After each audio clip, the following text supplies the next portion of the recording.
Okay, yes, magandang gabi po sa inyo lahat, sa ating lahat. Welcome po ulit sa ating channel. This is our reactions po, 'no. Tayo po ay magbibigay ng iba't ibang opinyon or feedback or comments sa mga balita o latest ganap o latest news na nangyayari sa ating bansa. So, ito na, simulan na nga natin, 'no.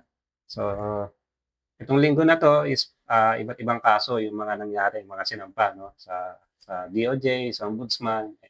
So, ngayon yung discuss natin ngayon is yung sinampang kaso laban do'n sa ilan sa senator, kagaya ni Senator Alan Cayetano at saka ni Robin Padilla. O damay na rin dito sina, Aplasca, General Aplasca at saka yung 18 bodyguards o yung, 18 Bagman, 'no. So, tara simulan natin, panoorin natin 'tong, balita at bigyan ng komento.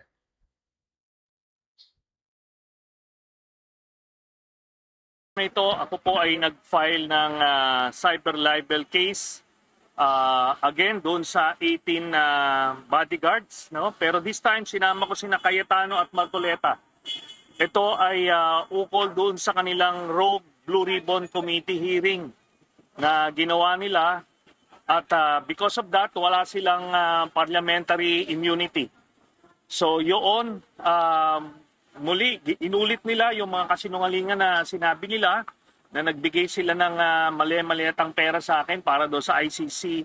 Hindi po totoo yun, kaya bawat salita, bawat okasyon na sasabihin nila yung kasinungalingan na yun, magfa-file po ako ng kaso sa kanila. Sir, bakit kasama?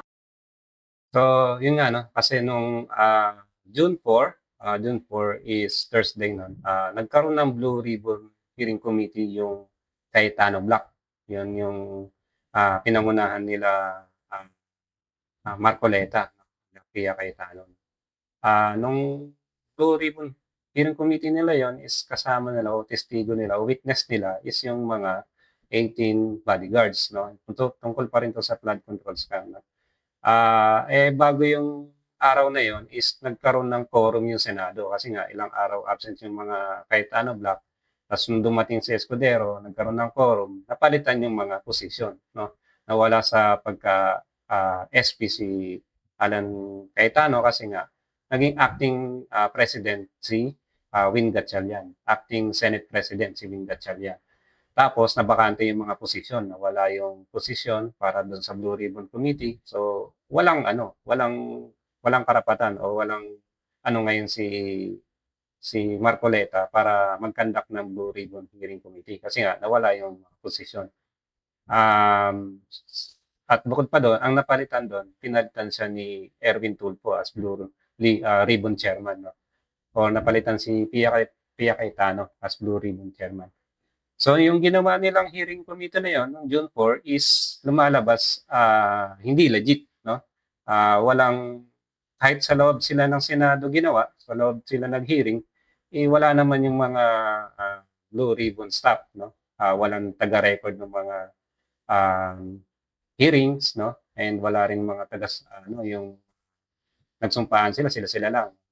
Walang nag-record ng ano, yung mga statement nila is yung pinagsumpaan nila is kung ano, kung nasa tama ba, nasa loob.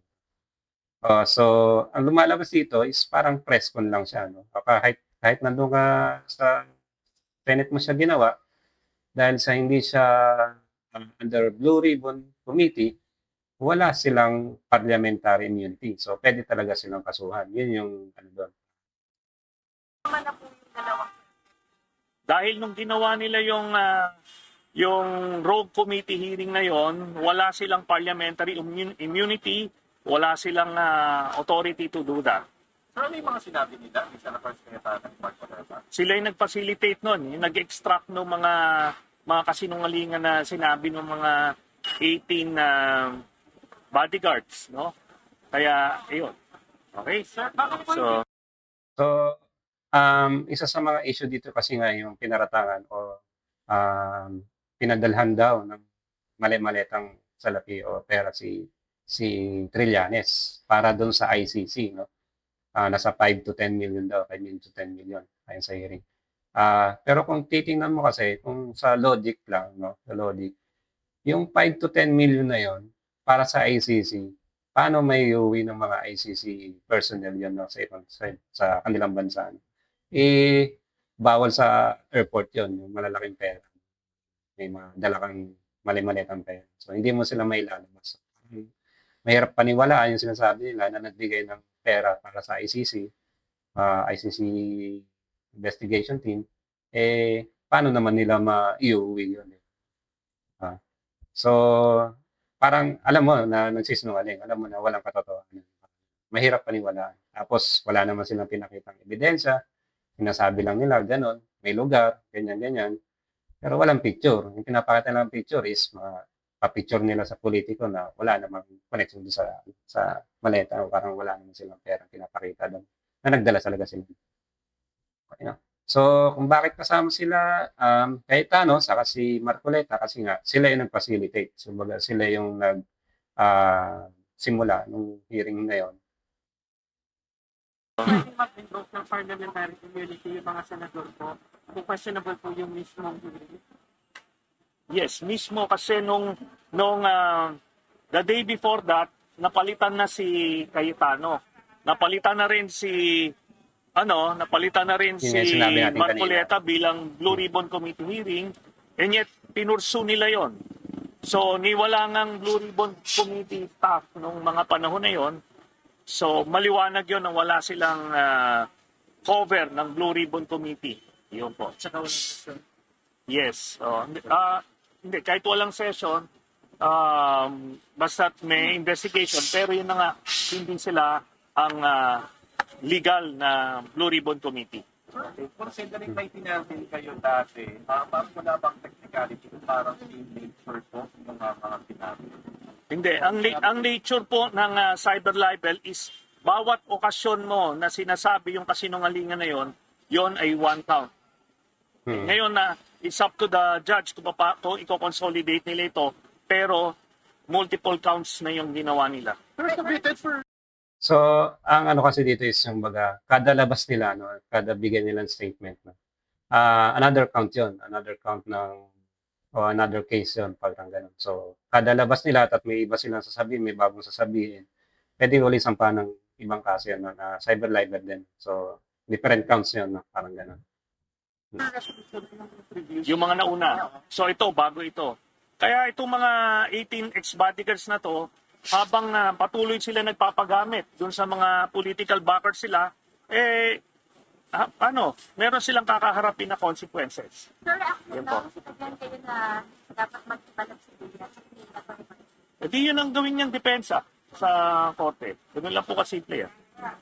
Okay? Sir, just want to get your reaction. Kasi yung kampo po nila Atty. Balikod, ang hiling nila sa DOJ na mag-inhibit for this particular complaint na hindi na nag-deny, which is libel and cyber libel. Kasi ginagamit daw po ng Office of the Ombudsman ilang affidavit para mag-build up doon sa ilang iniimbestigahan kaugnay ng flood control project. Di yun ang depensa nila sa korte. Those are two independent actions. Ito, ang hirap eh. So, yun, no, kasi nga, nung nakaraan, no, sa inaano ni Baligod, attorney ng 18 bodyguards, is mag-inhibit na or i-dismiss na lang yung mga kaso na yun na sinampa ng iba't ibang politiko, yung mga cyber libel case, kasi nga daw, nagagamit na daw yung mga affidavit nila ng ombudsman. Yun, so ito yung sagot ni Trillanes, yun ang gawin nilang depensa. Depende yun kasi ibang parang, depende sa judge yun, kung dapat ba nilang isama pa yun o dapat ba i-inhibit parang Nagpapalusot na sila, yun ang gawin nila. Tingnan natin kung pakinggan sila ng West. Ganun po yun. Okay? So, pakita ko lang. So, yun, no? Ang mangyayari dito is kita-kita na lang talaga sa korte, no? Kapag nandyan na yung mga kaso, no? So, pupunta talaga sila, Atty. Baligod, kasama ng 18 bodyguard. At kung sila Cayetano, ganun din, no? Kailangan nila mag-explain, no? Kailangan nila Cayetano sa no, bukod dito, isa pa nga dun sa dating sinampa ng kaso tungkol nga ito dun sa pa rin kila Senator Senator Alan Peter Cayetano ay yung sinampang kaso na obstruction of justice, no? Happy lang natin. Yeah. So, bigyan din natin to ng komento o feedback. Na ng Office of the Ombudsman ang counter affidavit o kontrasalaysay ni na Senator Alan Peter Cayetano, Senator Robin Hood Padilla at dating Senate Sergeant at Arms sa Mau Aplasca patungkol sa kinakaharap ng mga ito na obstruction of justice complaint na inihain laban sa kanila sa tanggapan. 15 araw ang ibinigay na palugit ng Ombudsman para makapagsumite ng tugon ang bawat respondent. Batay sa order na inilabas ng anti-graft body, sakaling hindi magsumite ang mga ito ng kanilang counter affidavit, ituturing ng submitted for resolution ng reklamo at hindi natatanggap ng anumang motion o pleading mula sa mga respondent. Noong So ito naman is yung sa ombudsman na yung case, mga sinampang kaso. Yung kanina kay Trillanes is yung sa DOJ, no? Actually yung itong case na to, ito namang isa is nasa ombudsman na. Nagkaroon na rin ng investigation dito yung DOJ tungkol dun sa nangyaring shoot out or shooting dun sa Senate, no? Sa Senate yung obstruction of justice daw na ikinahil ng mga to is tungkol nga dun sa shooting incident dun sa Senate at yung ginawa nilang pagpapatakas kay Senator Bato, no? Nakaraang June 3 nang sampahan ng grupong Tindig Pilipinas ang tatlo ng reklamong obstruction of justice dahil sa umano'y partisipasyon para hindi maisilbi kay Senator Bato de la Rosa ang warrant of arrest mula sa International Criminal Court. Tingin po namin ang akmang venue para sa pag-file nito ay sa Ombudsman. At saka continuation lang po ito sa maraming boses mula sa taong bayan, mula sa civil society na nababahala, nalulungkot, nalilito, nagagalit dahil sa nagiging kalagayan ng ating Senado ngayon. Matatahi umano ito simula ng ilagay ni Senator Cayetano si Senator De La Rosa sa protective custody ng Senado. Pagpapaputok ng baril ni Osaa Aplasca na nagdulot ng kaguluhan sa lahat ng empleyado sa gusali at pag-amin ni Senator Padilla na pinasakay niya ang kapwa mambabatas sa kanyang sasakyan nang umalis ang mga ito sa Senate premises. Samantala, nagpapatuloy naman ang manhunt operation ng National Bureau of Investigation sa puganting senador. Ito yung nangyari dito is parang yung pagtakas ni Senator Bato de la Rosa parang post-credit scene sa palabas, no? Sa Avengers, no? Post-credit scenes, no? Aantayin natin kung talagang mahuhuli to si Senator Bato de la Rosa o talagang may rapang huntingin ng mga otoridad, no? Para isuko sa ICC, no?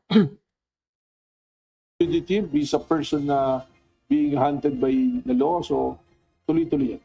And we have information every day that kung nasaan siya what, and we follow up that information. Ayon sa NBI, araw-araw ay mayroong pumapasok na impormasyon sa kanilang tanggapan tungkol sa posibleng kinaroroonan ng mambabatas. Tingin ni Attorney Melvin Matibag, nasa Pilipinas pa rin ang senador dahil mahihirapan umano itong magtago abroad. Lalo na at maraming bansa ang miyembro ng ICC at may kooperasyon sa International Criminal Police Organization o Interpol. Pinaghahanap ngayon si Senator Bato de la Rosa dahil sa kasong Crimes Against Humanity matapos pangalanan ng ICC na co-perpetrator umano ni dating Pangulong Rodrigo Duterte sa War on Drugs campaign ng Duterte administration. Evan Alvarez, UNTV News and Rescue.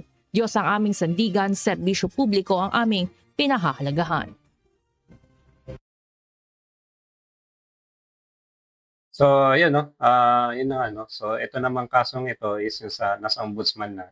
At pinasasagot na ng counter affidavit yung kampo nila, Alan Peter Cayetano, at saka si Robin Padilla, no? Dahil nga sa pagpapatakas nila kay Bato, sa obstruction of justice nga, dahil may ICC warrant na to si Bato de la Rosa.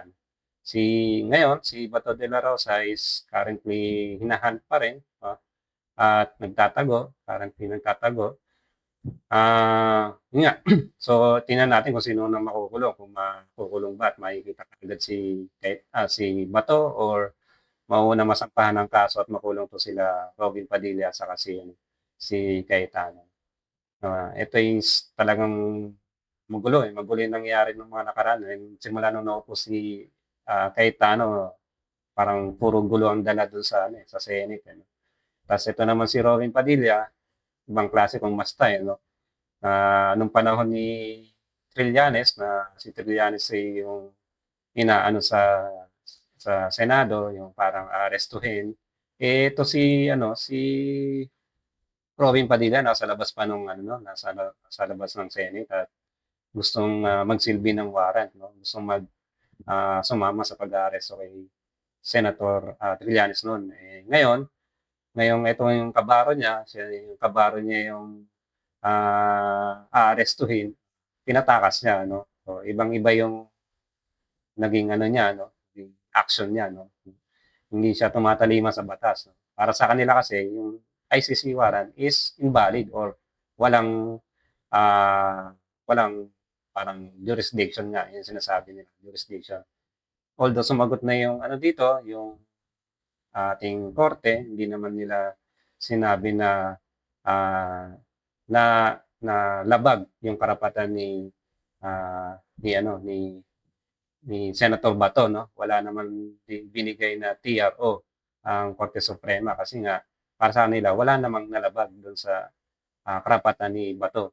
At saka yun nga, baka legit nga yung ano, no? Legit yung ICC warrant, no? Wala namang issue. Saka nasa RA something yata yung batas na at RA na ginamit din kay Rodrigo Duterte, no?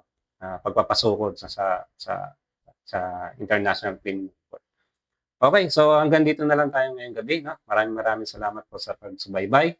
At kita-kita ulit tayo sa susunod na ating vlog. Ingat po tayo lahat. Magandang gabi po. Thank you. Bye-bye po.